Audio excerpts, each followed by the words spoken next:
भक्तों, रक्षाबंधन पर मायके से यह 3 चीजें भूलकर भी कभी मत लाना, पति हो जाता है बर्बाद। शादीशुदा महिलाएं तुरंत देख लो प्रिय भक्तों, अगर आप भी रक्षाबंधन पर गलती से भी ले आते हैं यह चीजें तो पूरा घर बर्बाद हो जाएगा, पति की मौत भी हो सकती है। भक्तों, आज हम आपको बताएंगे कुछ ऐसी चीजों के बारे में जो रक्षाबंधन पर अगर एक बेटी अपने मायके से अपने ससुराल कभी लाती है तो उसके घर की बर्बादी तय है। भक्तों, रक्षाबंधन का त्योहार हर साल सावन माह की पूर्णिमा तिथि को मनाया जाता है। शास्त्रों में ऐसा वर्णन है कि रक्षाबंधन का त्योहार भद्राकाल में भूलकर भी नहीं मनाना चाहिए। भद्राकाल में रक्षा सूत्र यानी कि राखी बांधना बेहद ही अशुभ माना जाता है। शास्त्रों में कहा गया है कि भद्रा का त्याग करके ही रक्षाबंधन का पर्व मनाना चाहिए। इसके साथ ही रक्षाबंधन का त्योहार किस दिन मनाया जाए, इस पर बहुत ज्यादा ही उलझन की स्थिति है भक्तों। इस बार कई लोगों का मानना है कि रक्षाबंधन 8 अगस्त को मनाना चाहिए और वहीं कुछ लोगों का मानना है कि 9 अगस्त को रक्षाबंधन का त्योहार मनाना शुभ रहेगा।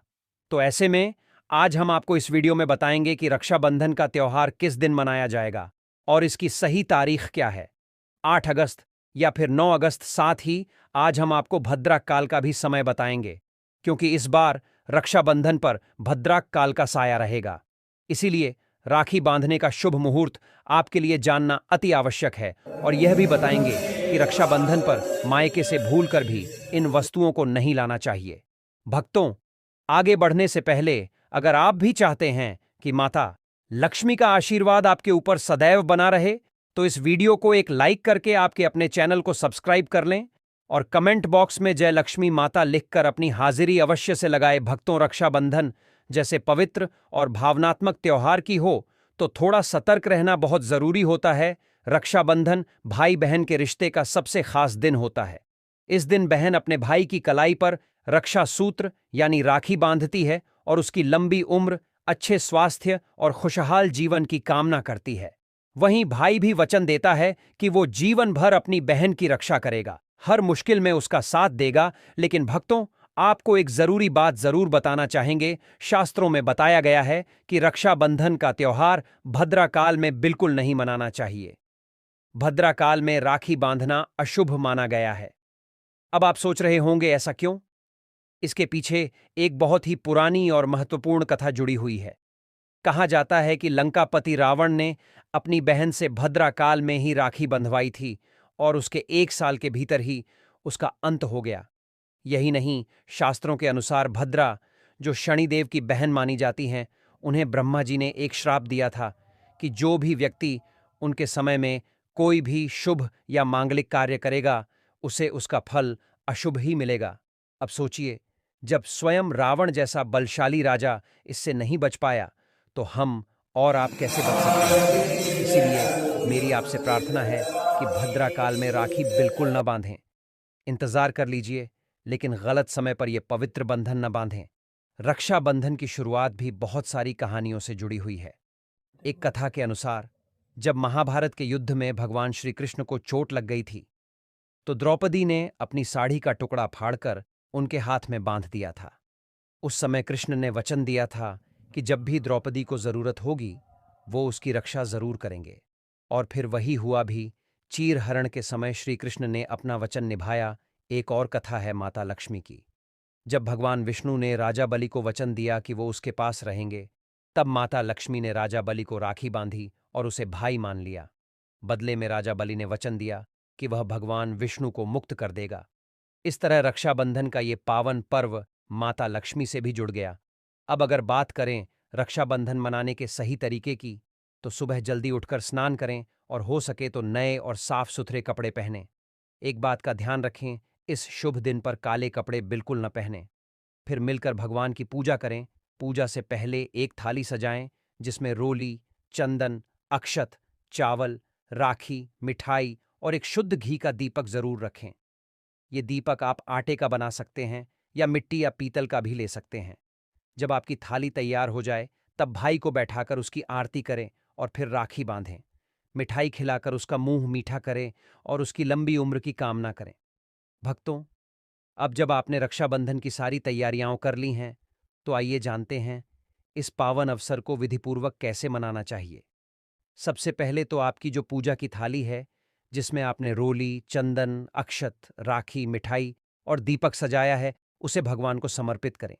राखी बांधने से पहले सबसे पहले भगवान को याद करें और उनकी कलाई पर प्रतीकात्मक रूप से पहली राखी चढ़ाएं। यही सही तरीका है, क्योंकि भाई से पहले भगवान को राखी चढ़ाना शुभ माना जाता है। इसके बाद जब आप अपने भाई को राखी बांधने के लिए बैठाएं तो ध्यान रखें कि भाई का मुख पूर्व या उत्तर दिशा की ओर होना चाहिए और बहन स्वयं पश्चिम दिशा की ओर बैठें।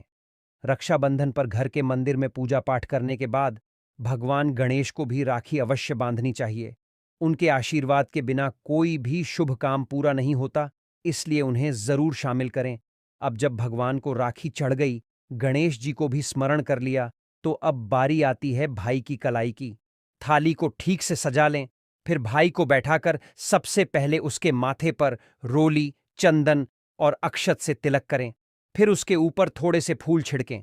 अगर फूल उपलब्ध न हो तो चावल भी चला सकते हैं। फिर दीपक जलाकर भाई की आरती करें। आरती के समय मन में भाई की लंबी उम्र, अच्छे स्वास्थ्य और सफलता की कामना करें। अब राखी उठाकर भाई के दाएं हाथ की कलाई पर अच्छे से बांधें। ध्यान रहे कि बांधते वक्त सच्चे दिल से उसके लिए मंगल कामनाएं करें। इसके बाद उसे मिठाई खिलाकर उसका मुंह मीठा कराएं। और फिर भाई की बारी आती है। भाई को चाहिए कि वो बहन से ये वादा करे कि बहन, मैं तुझसे वादा करता हूं कि तेरी हमेशा रक्षा करूंगा।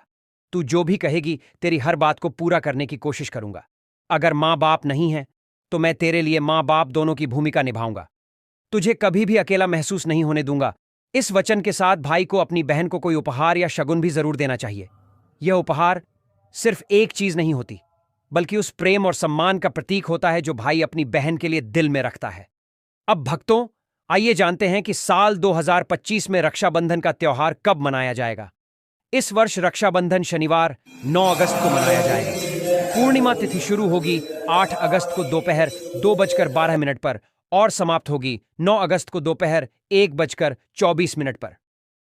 रक्षाबंधन के अनुष्ठान का शुभ समय 9 अगस्त को शाम 5:47 से लेकर रात तक रहेगा। हालांकि इस दिन भद्रा का साया भी रहेगा।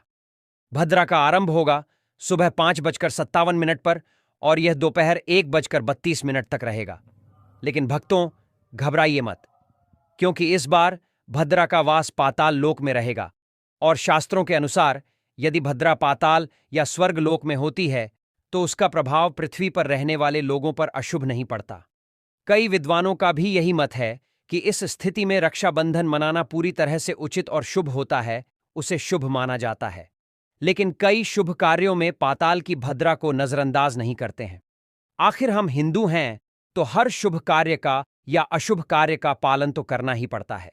किसी भी शुभ या अशुभ कार्य को नजरअंदाज नहीं कर सकते। और भक्तों, रक्षाबंधन के शाम पंचक भी है। रक्षाबंधन वाले दिन शाम के समय में पंचक लग रहा है।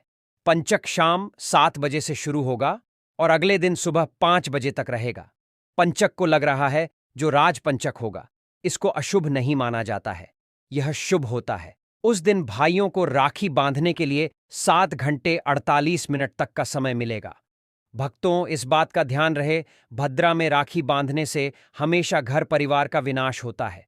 इसीलिए भाई को इस समय कभी राखी ना बांधे, ताकि पूरा घर परिवार कंगाल हो सकता है। लंकापति रावण को इसी समय राखी बांधी गई थी, इसीलिए उसके पूरे कुल का विनाश हो गया। इसीलिए समय के अनुसार ही रक्षाबंधन का त्योहार मनाना बहुत ही शुभ और मंगलकारी रहेगा। भक्तों, थोड़ा कठिन जरूर है, लेकिन यह समय आपके भाई और आपके परिवार के लिए शुभ रहने वाला है। भक्तों, कई लोगों के यहाँ यह परंपरा होती है कि वे लोग सूर्यास्त होने के बाद रक्षाबंधन का त्योहार आदि नहीं मनाते हैं। भक्तों, मुहूर्त पर राखी बांधने से भाई को कई लाख गुना शुभ फलों की प्राप्ति होती है। उसका कभी अमंगल नहीं होता। ऐसी बहन का भाई जहां भी जाएगा, दिन दुगनी रात चौगुनी तरक्की ही पाएगा। ऐसा भाई लाखों करोड़ों में खेलेगा, रुतबा पैसा धन दौलत सब कुछ कमाएगा। राहु दोष, पितृदोष, नजर दोष, मंगल दोष सब कुछ दूर रहेंगे। और भक्तों, रक्षाबंधन पर भाई को काली राखी नहीं बांधना चाहिए, शुभ नहीं माना जाता। भाई की कलाई पर हमेशा लाल रंग की राखी बांधना बहुत ही शुभ और मंगलकारी माना जाता है। भक्तों, रक्षाबंधन के पावन अवसर पर उपहार में बहन को चाकू छुरी आदि कभी नहीं देना चाहिए। इससे जीवन पर नकारात्मकता का गहरा असर पड़ता है। ऐसे में बहन को सफेद कपड़ा भी उपहार में नहीं देना चाहिए, कोई चप्पल आदि भी नहीं देना चाहिए। उपहार में दक्षिणा सुंदर भेंट अवश्य देना चाहिए। एक प्यारी बहन ने अपने भाई को भाई बनाया, भाई का दर्जा दिया, तो भाई अपनी बहन के लिए इतना तो कर ही सकता है। बड़ा सुकून और सुख मिलता है। भक्तों, धर्मशास्त्रों के अनुसार माना जाता है कि बहन को राखी बांधने के लिए भाई के घर खुद बहन को जाना चाहिए। शास्त्रों के अनुसार, वेद पुराण के अनुसार ऐसा माना जाता है कि जो बहन रक्षाबंधन पर खुद नहीं जाती और भाई आता है बहन के घर, उस बहन को दोष लग जाता है। इसीलिए ऐसी प्रथा है कि रक्षाबंधन पर बहन को भाई के घर जाना चाहिए। फिर भाई चाहे कहीं भी हो, बहन को जाना चाहिए। यदि भाई आपके पास नहीं है, विदेश में रहता है, किसी कारणवश आप भाई के पास नहीं जा सकते, तो आप भाई के नाम की रक्षाबंधन की थाली, एक राखी, मिठाई, अक्षत, रोली, चंदन का तिलक भगवान गणेश को अपना भाई समझकर उनकी कलाई पर बांधे। वह राखी स्वयं आपके भाई की कलाई तक पहुंच जाएगी। फिर चाहे आप श्री कृष्ण के बांधे या नारायण के बांधे, आप जिसके भी भक्त हैं उनकी कलाई पर बांधे, वह स्वयं राखी चलकर आपके भाई की कलाई तक पहुंचेगी। और ऐसी राखी, मन में बांधी गई राखी, सच्ची श्रद्धा से बांधी गई राखी स्वयं ईश्वर तुल्य हो जाती है। भक्तों, रक्षाबंधन पर खाने में क्या क्या बनाना चाहिए, आइए जानते हैं प्रिय भक्तों। अब हम जान लेते हैं। भक्तों, रक्षाबंधन के समय बिना लहसुन प्याज का खाना बनाना चाहिए, क्योंकि इस समय देव शक्तियां, ईश्वर स्वयं धरती पर चलकर आते हैं। ससुराल में उनकी बेटी का मान सम्मान किया जाए और ससुराल में कई खुशियां ही खुशियां हों। लेकिन कई बार माँ बाप कुछ ऐसी गलतियां कर बैठते हैं जिसकी वजह से बेटी को और पति को जीवन भर दुख सहना पड़ सकता है। बेटी को दी गई कुछ चीजों के कारण उसके जीवन में खुशियों के बजाय दुख, दरिद्रता आने लगती है। आइए जानते हैं कि बेटी को कौन सी चीजें गलती से भी नहीं देनी चाहिए। बेटी को कभी भी मिर्च ना दें, इससे उसके शादीशुदा जीवन में कड़वाहट फैल सकती है। ऐसा माना जाता है कि बेटियों के साथ मिर्च देने से उसके और उसके पति के रिश्तों में तकरार होती है। बेटी को फल या सूखे मेवे दे सकते हैं, यह शुभ माना जाता है। लोग बेटी को गृहस्थी के लिए चूल्हा देते हैं, ऐसा कभी ना करें। चूल्हा देने से माना जाता है कि वे अपने परिवार में अपना चूल्हा अलग कर लेंगे। चूल्हे की बजाय आप अन्य घर गृहस्थी से जुड़ी दूसरी चीजें दे सकते हैं। बेटी को भूलकर भी तेज धार वाली चीजें ना दें। भक्तों, जब आप अपनी बेटी को कुछ खाने पीने की चीज दे रहे हों, तो एक बात का खास ख्याल रखें, कभी भूलकर भी उसे अचार मत दीजिए, क्योंकि कहा जाता है कि अचार में जो खटास होती है वो उसके रिश्तों में भी खटास ला सकती है। अब ये सुनने में चाहे आपको अजीब लगे, लेकिन हमारे पुराने अनुभव और परंपराएं यही संकेत देती हैं। आप चाहें तो बेटी को मिठाई, फल या कोई भी और स्वादिष्ट चीज दे सकते हैं, लेकिन अचार नहीं। अब कई बार ऐसा भी होता है कि किसी महिला को अपने मायके से वो सम्मान नहीं मिलता जिसकी वो हकदार होती है, और जब पत्नी को ऐसा महसूस होता है कि उसके पति की भी मायके में इज्जत नहीं होती, तो मन टूट जाता है।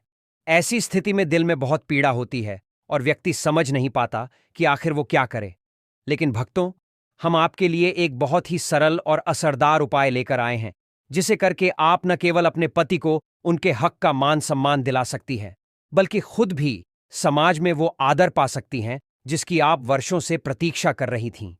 देखिए, हर इंसान चाहता है कि उसे समाज में मान सम्मान मिले, लोग उसकी बातों को तवज्जो दें, उसकी उपस्थिति का आदर करें। लेकिन कई बार ऐसा नहीं होता, और उसके पीछे कारण होता है नकारात्मक ऊर्जा, जो व्यक्ति के चारों ओर एक अदृश्य दीवार की तरह खड़ी हो जाती है और उसे आगे बढ़ने से रोकती है। ज्योतिष शास्त्र में ऐसे कई उपाय बताए गए हैं जो इस तरह की समस्याओं से छुटकारा दिला सकते हैं। और आज जो उपाय हम आपको बताने जा रहे हैं, वो न केवल आपका भाग्य चमकाएगा, बल्कि आपके जीवन से तनाव, निराशा और सम्मान की कमी को भी खत्म कर देगा। आपको करना बस इतना है, रात को सोने से पहले एक तांबे का बर्तन लें, उसमें पानी भरें और उसमें सोने या चांदी का कोई छोटा सा सिक्का या आभूषण डाल दें। वो बर्तन अपने पास रखकर सो जाइए। फिर सुबह जैसे ही आप उठें, बिना मुंह धोए सबसे पहले वही पानी पी लीजिए। अब आप सोच रहे होंगे कि इसमें ऐसा क्या खास है। भक्तों, ये सिर्फ एक क्रिया नहीं, बल्कि एक ऊर्जावान प्रक्रिया है। ऐसा करने से आपके अंदर की सारी नकारात्मक ऊर्जा धीरे धीरे समाप्त होने लगती है। मन शांत होता है, सोच सकारात्मक होती है और आपको अपने आसपास के लोगों से वैसा ही आदर सम्मान मिलने लगता है जिसकी आप सच्चे हकदार हैं भक्तों।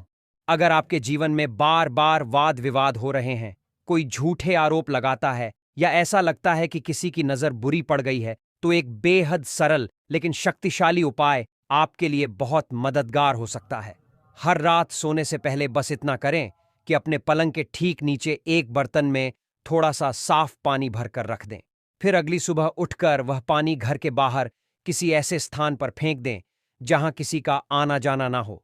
इस पानी के माध्यम से आपके आसपास की सारी नकारात्मकता, जो झगड़ों, कलह या आरोप प्रत्यारोप का कारण बनती है, धीरे धीरे घर से बाहर निकल जाती है। यह उपाय जितना सरल है, उतना ही असरदार भी है।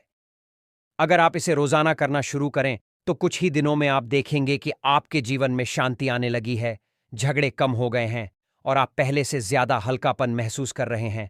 अब बात करते हैं समाज में मान सम्मान पाने की। कई बार ऐसा होता है कि बहुत मेहनत करने के बाद भी न तो नौकरी मिलती है, न ही कारोबार में बरकत होती है और ऊपर से लोग सम्मान भी नहीं देते। ऐसे में जरूरी है कि आप अपनी किस्मत को थोड़ा सहारा दें और वो सहारा मिलता है हमारे पुराने अनुभवों और शास्त्रों से। अगर आप चाहते हैं कि आपको समाज में मान मिले, नौकरी मिले, व्यापार में उन्नति हो, तो हर रोज कबूतर और चिड़ियों को चावल और बाजरे का मिश्रण डालें। लेकिन ध्यान रहे, बाजरा आपको शुक्रवार के दिन ही खरीदना है और यह प्रक्रिया शनिवार से शुरू करनी है। जब आप यह काम नियमित रूप से करेंगे तो देखिएगा, न सिर्फ आपके भीतर सकारात्मक ऊर्जा बढ़ेगी, बल्कि आसपास के हालात भी धीरे धीरे आपके पक्ष में आने लगेंगे। मान सम्मान मिलेगा, रुकी हुई योजनाएं चलने लगेंगी और आर्थिक स्थिति भी सुधरने लगेगी। साथ ही अगर आप बुधवार के दिन गणपति बप्पा को धूप अर्पित करते हैं तो उससे भी विशेष लाभ मिलता है। गणेश जी तो स्वयं विघ्नहर्ता हैं। जो भी उनके चरणों में सच्चे मन से कुछ अर्पित करता है, उन्हें न केवल मानसिक शांति मिलती है बल्कि जीवन के हर क्षेत्र में सफलता भी मिलने लगती है। तो भक्तों, ये छोटे छोटे उपाय हैं, लेकिन इनमें बहुत बड़ी शक्ति छुपी है। इन्हें अपनाकर देखिए, आपके जीवन की दिशा और दशा दोनों ही बदलने लगेंगी। मान सम्मान, धन, नौकरी और शांति, सब कुछ धीरे धीरे आपके जीवन में आने लगेगा। बस श्रद्धा और निरंतरता बनाए रखें। भक्तों, यह तमाम जानकारी जन रुचि को ध्यान में रखकर दी जा रही है। वास्तुशास्त्र के उपाय को अपनी आस्था और विश्वास पर आजमाएं। हमारा चैनल इस वीडियो के द्वारा किसी भी प्रकार का कोई दावा नहीं करता है। आज की यह जानकारी अगर आपको पसंद आई हो तो इस वीडियो को एक लाइक करके आपके अपने चैनल को सब्सक्राइब कर लें और बेल नोटिफिकेशन को ऑल पर सेट जरूर करें। जय श्री राम।